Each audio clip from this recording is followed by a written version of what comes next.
Pour votre choix de pièces de bœuf, lorsque vous choisissez un rôti de palette, vous avez deux choix, avec ou sans eau. Je vous suggère avec les os. Pour quelle raison? Lorsqu'on va le faire cuire, le faire rôtir à la poêle et ensuite au four, vous allez avoir un parfum supérieur à votre bouillon. La première chose à faire avant de faire cuire, prenez votre pièce de viande et c'est important de donner quelques petites entailles sur votre ligne de gras. Très très simple, seulement avec la pointe de votre couteau de chaque côté. Pour quelle raison? Lorsque vous allez le faire cuire, la faire rôtir à la poêle, de cette façon-là, votre pièce de viande va rester entière. Elle n'aura pas plus petite. Par la suite, on assaisonne. Poivre du moulin, généreusement. Du sel, j'utilise du gros sel, sinon vous utilisez du sel fin sans aucun problème, mais on en met généreusement. On assaisonne de chaque côté. Ensuite, on va faire retirer à la poêle.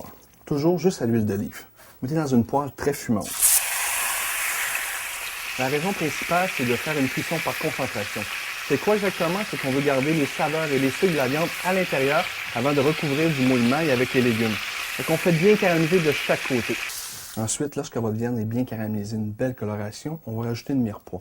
Mirepoix, c'est quoi exactement? Carottes, oignons, ail, des aromates pour donner du goût à votre bouillon. Moi, je rajoute un petit peu de tomate. Vous allez voir, ça va aider vraiment votre sauce. Vous coupez grossièrement. C'est pas important la grosseur de la coupe de vos légumes. Et on ajoute dans la même poêle qu'on avait tout à l'heure. C'est-à-dire, vous avez tous les sucres de viande qui sont encore dans la poêle.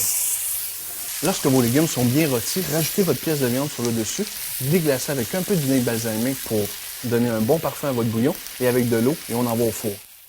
Pour le temps de cuisson au four, on parle environ de 4 à 5 heures à 375. Je vous suggère 3 façons de le servir. Entier comme ça sur la table, les gens se le séparent.